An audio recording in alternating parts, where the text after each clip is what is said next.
ଆଜି ଆମେ ଶୈଶବର କଥାର ଅଭ୍ୟାସ ପ୍ରଶ୍ନ ଉତ୍ତର କରିବା। 1 ନମ୍ବର ଦେଇଛି, ପିଲାଦିନେ ଲେଖକଙ୍କର କାନ ଫୋଡ଼ାଇ ଦିଆଗଲା କାହିଁକି? ପିଲାମାନେ, ଲେଖକଙ୍କ ବଡ଼ ଭାଇ ଚୈତନ୍ୟ ଚରଣ ଲେଖକଙ୍କ ଜନ୍ମ ପୂର୍ବରୁ ପରଲୋକ ପ୍ରାପ୍ତ ହୋଇଥିଲେ। ସେତେବେଳେ ଲୋକଙ୍କର ସଂସ୍କାର ଥିଲା, ବଡ଼ ପୁଅ ମରିଗଲେ ତାହାର ତଳ ପୁଅ ଜନ୍ମ ମାତ୍ରେ ସେହି ପୁଅର କାନ ଫୋଡ଼ାଇ ଦେଲେ ଯମ ତାକୁ ଆଗ୍ରହ କରି ଘେନିଯିବ ନାହିଁ ବୋଲି ସେମାନେ ଭାବୁଥିଲେ। ସେଥିପାଇଁ କାନ ଫୋଡ଼ି ଦେଇଥିଲେ। 2 ନମ୍ବର ପ୍ରଶ୍ନ, ଲେଖକଙ୍କ ବାପା କିପରି ମୃତ୍ୟୁବରଣ କରିଥିଲେ? ଲେଖକଙ୍କ ବାପା ଓଲା ଉଠା ରୋଗରେ ମୃତ୍ୟୁବରଣ କରିଥିଲେ। 3 ନମ୍ବର ପ୍ରଶ୍ନ, ରୋଗ ଶଯ୍ୟା ପାଖରେ ଠାକୁର ମା ବସି କ'ଣ କରୁଥିଲେ? ରୋଗ ଶଯ୍ୟା ପାଖରେ ଠାକୁର ମା ବସି କରଯୋଡ଼ି ଜଗତର ଯାବତୀୟ ଦେବାଦେବୀଙ୍କ ଠାରେ ଲେଖକଙ୍କ ପ୍ରାଣ ଭିକ୍ଷା କରୁଥିଲେ। 4 ନମ୍ବର ପ୍ରଶ୍ନ, ଲେଖକଙ୍କର ଫକିରୀ ପୋଷାକ କିପରି ଥିଲା? ଲେଖକଙ୍କ ଫକିରୀ ପୋଷାକ ଥିଲା ଆଣ୍ଠୁଯାଏ ଗୋଟିଏ ଜଙ୍ଘିଆ, ଦେହରେ ନାନା ରଙ୍ଗର କନାରେ ତିଆରି ଗୋଟିଏ ଚପକନ, ମୁଣ୍ଡରେ ଫକିରୀ ଟୋପି, କାନ୍ଧରେ ନାନା ରଙ୍ଗ ମିଶ୍ରିତ ଗୋଟିଏ ଝୁଲି ଏବଂ ହାତରେ ଗୋଟିଏ ଜଉମଡ଼ା ଲାଲ ରଙ୍ଗର ବାଡ଼ି। ନେକ୍ସଟ ପ୍ରଶ୍ନ, ଯେଉଁଠି ଠିକ୍ ଉତ୍ତର ଆମେ ସେଇଠି ଷ୍ଟାର ଦେବା। 1 ନମ୍ବରରେ ଦେଇଛି, ଫକୀର ମୋହନ କେଉଁ ତିଥିରେ ଜନ୍ମଗ୍ରହଣ କରିଥିଲେ? ଫକୀର ମୋହନ ମକର ସଂକ୍ରାନ୍ତି ତିଥିରେ ଜନ୍ମଗ୍ରହଣ କରିଥିଲେ।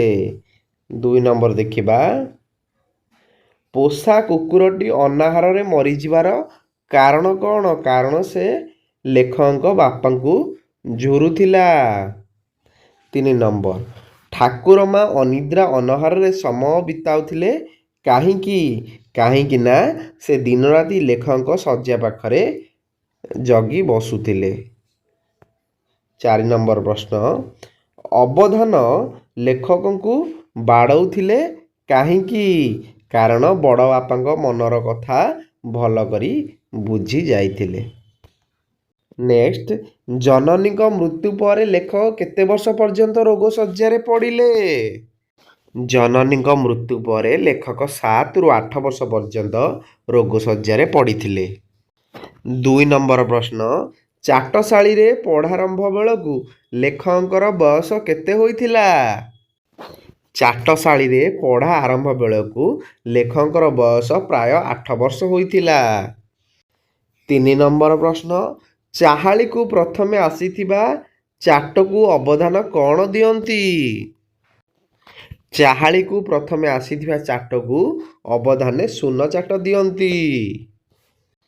4 ନମ୍ବର ପ୍ରଶ୍ନ, ବେଶୀ ବେଳ ଯାଏ ଶୋଇପଡ଼ିଥିବା ଚାଟଟି ଡରରେ ନିଜକୁ କିପରି ରକ୍ଷା କରିଥାଏ? ବେଶୀ ବେଳ ଯାଏ ଶୋଇପଡ଼ିଥିବା ଚାଟଟି ନିଜକୁ ରକ୍ଷା କରିବା ପାଇଁ ହାଣ୍ଡିଶାଳରେ ପଶି ହାଣ୍ଡି ଫନ୍ଦଟା ଧରି ନିଜକୁ ନିଜେ ଲୁଚେଇ ହୋଇ ରହିଯାଏ। 5 ନମ୍ବର ପ୍ରଶ୍ନ, ନଣ୍ଡା ଗୋସାଇଁ ମଠରେ ଥିବା ଚାହାଳୀଟିରେ କେଉଁ କେଉଁ ତିଥିରେ ପାଠପଢ଼ା ବନ୍ଦ ରହୁଥିଲା? ନଣ୍ଡା ଗୋସାଇଁ ମଠରେ ଚାହାଳୀଟିରେ ପ୍ରତିପଦ, ଅଷ୍ଟମୀ, ଚତୁର୍ଦ୍ଦଶୀ ଏବଂ ଅମାବାସ୍ୟା ତିଥିରେ ପାଠଶାଳା ବନ୍ଦ ରହୁଥିଲା। 6 ନମ୍ବର ପ୍ରଶ୍ନ, ସେହି ତିଥିରେ ଉପରଓଳି ବଡ଼ ବଡ଼ ଚାଟ କ'ଣ କରନ୍ତି? ସେହି ତିଥିରେ ଉପରଓଳି ବଡ଼ ବଡ଼ ଚାଟମାନେ ସ୍ତ୍ରୀମାନଙ୍କ ପାଖରେ ଗୀତ ଗାଆନ୍ତି। 7 ନମ୍ବର ପ୍ରଶ୍ନ, ପାର୍ସି ସ୍କୁଲରେ ପଣ୍ଡିତେ ଛାତ୍ରମାନଙ୍କୁ କ'ଣ ଶିଖାଉଥିଲେ? ପାର୍ସି ବିଦ୍ୟାଳୟରେ ପଣ୍ଡିତେ ଛାତ୍ରମାନଙ୍କୁ ବାପା ଓ ବଡ଼ ଭାଇଙ୍କୁ ପତ୍ର ଲିଖନ ଓ କଚେରୀରେ ଦରଖାସ୍ତ ଲେଖିବା ଶିଖାଉଥିଲେ। ନେକ୍ସଟ, ତୁମେ ଯାହା ବୁଝିଛ, ଲେଖକଙ୍କୁ ତାଙ୍କର ଠାକୁର ମା ପୀରଙ୍କ ପାଖରେ ଫକୀର କରାଇ ଦେଇଥିଲେ। ତୁମେ ପିଲାଦିନେ ସେହିପରି ଫକୀର, ଯୋଗୀ କିମ୍ବା ବାବାଜୀ ହୋଇଛ କି? ଯଦି ହଁ, ତେବେ ତାହା କିପରି ଥିଲା ଲେଖ। ଏଠି ପିଲାମାନେ ଲେଖିବ, ହଁ, ମୁଁ ଆମ ଗାଁର ମେଲଣ ଯାତ୍ରାରେ ଯୋଗୀ ବେଶ ହୋଇଥିଲି ଏବଂ ଏହା ମୋତେ ବହୁତ ମଜା ଲାଗିଲା। 2 ନମ୍ବର ପ୍ରଶ୍ନ, ଲେଖକ ଅବଧାନଙ୍କ ଚାହାଳୀରେ ପାଠ ପଢ଼ିଥିଲେ। ତୁମର ଜେଜେବାପା, ଜେଜେମା କିମ୍ବା ବାପା ମା ଚାହାଳୀରେ ପଢ଼ିଥିବେ। ତାଙ୍କର ସେହି ଅନୁଭୂତିକୁ ବୁଝି ଲେଖ। ହଁ, ମୋ ଜେଜେମାଙ୍କ ଠାରୁ ଶୁଣିଛି, ତାଙ୍କ ସମୟରେ ଚାଟଶାଳୀରେ ବହୁ କଡ଼ା ଶାସନ ହେଉଥିଲା ଏବଂ ପାଠ ନ କଲେ ମାଡ଼ ମଧ୍ୟ ଖାଉଥିଲେ। ତିନି ନମ୍ବର ପ୍ରଶ୍ନ, ଚାଟଟି ବେଶୀ ବେଳ ଯାଏ ଶୋଇପଡ଼ିଲେ ମାଡ଼ ଡରରେ ଘରେ ଲୁଚୁଥିଲା। ତୁମର ସେହିପରି କେବେ ସ୍କୁଲ ଯିବାରେ ଡେରି ହେଇଛି କି? ଯଦି ହୋଇଛି ତେବେ ତୁମେ କ'ଣ କରିଛ? ହଁ, ମୁଁ ଶନିବାର ସକାଳୁଆ ବିଦ୍ୟାଳୟ ବେଳେ ନିଦ ନ ଭାଙ୍ଗିବାରୁ ବିଦ୍ୟାଳୟ ଯିବାରେ ଡେରି ହୋଇଥିଲା। ତେଣୁ ମୁଁ ଶ୍ରେଣୀ ଶିକ୍ଷକଙ୍କଠାରୁ ଗାଳି ଶୁଣିଥିଲି। ଚାରି ନମ୍ବର ପ୍ରଶ୍ନ, ମାସ ଶେଷରେ ଅବଧାନ ଦରମା ମାଗିବାକୁ ଯାଆନ୍ତି। ତୁମେ ଏବେ ମାସିକ ଦରମା ଦେଇ ପାଠ ପଢ଼ୁଛ କି? ଏହାର ଉତ୍ତର ଲେଖିବ, ନା, ମୁଁ ଏବେ ସରକାରୀ ବିଦ୍ୟାଳୟରେ ମାଗଣାରେ ପାଠ ପଢ଼ୁଛି। ନେକ୍ସଟ ଆମେ ଦର୍ଶାଇବା ପିଲାମାନେ, ଏଇଟା ଆମର କ'ଣ? କସ୍ତମ୍ଭ, ଏଇଟା ହେଲା ଆମର କୋଣାର୍କ। ବୁଝିହେଲା? ତଳେ ଅଛି ଆମର କୋଣାର୍କ। କୋଣାର୍କକୁ ଆମେ ଗାର ଟାଣି ଦେବା। ଦେଖ ପିଲାମାନେ, ଏଇଟା ହେଉଛି ଆମର କୋଣାର୍କ। ତାପରେ ନେକ୍ସଟ ହେଉଛି ଆମର ଭୁବନେଶ୍ୱରର ଇଏ ହେଉଛି ଲିଙ୍ଗରାଜ ମନ୍ଦିର।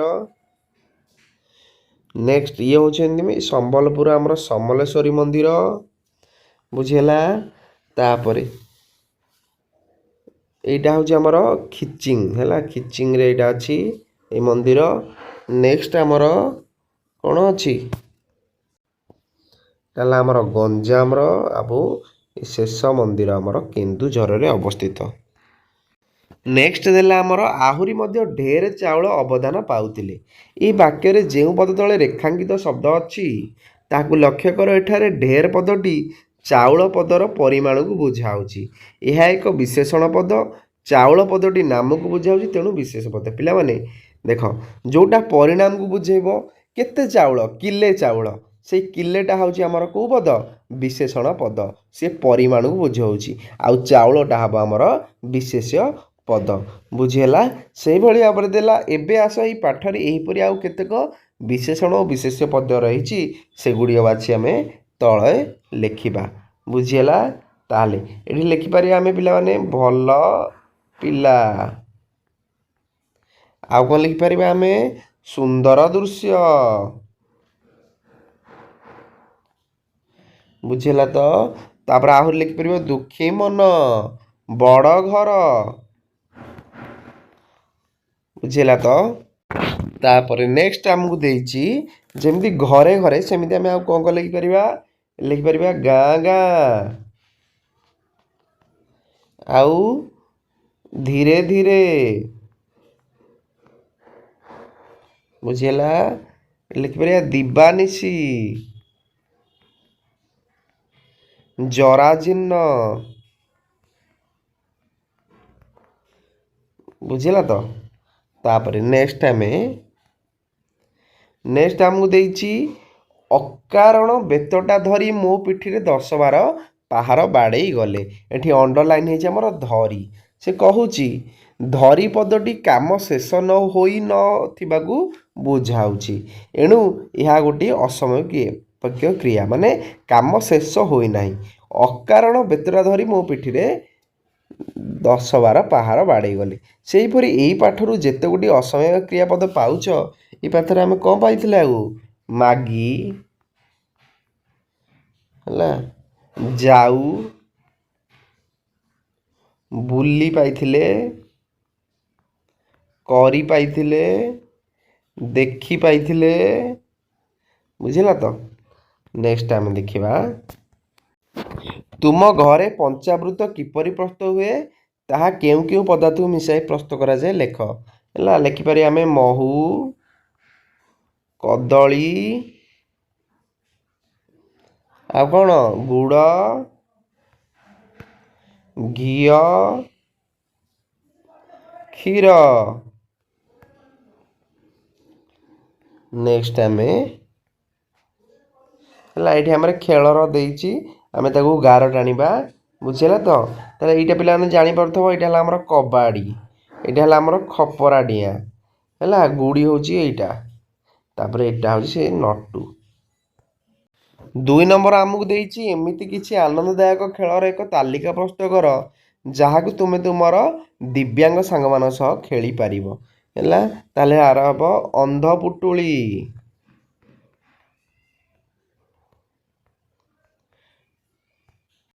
ଏବଂ ସର୍ବଶେଷରେ ଦେଇଛି ହେଲା କିଛି ବିଶିଷ୍ଟ ବ୍ୟକ୍ତିଙ୍କ ଫଟୋ ଦେଇଛି।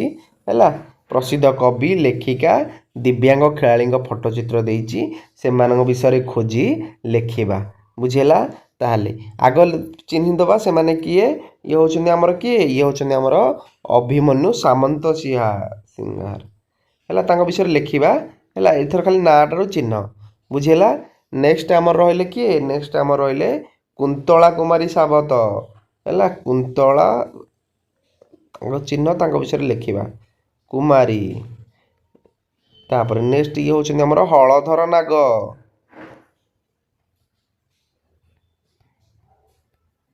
एवं ये होचंदी हमर कोन प्रमोद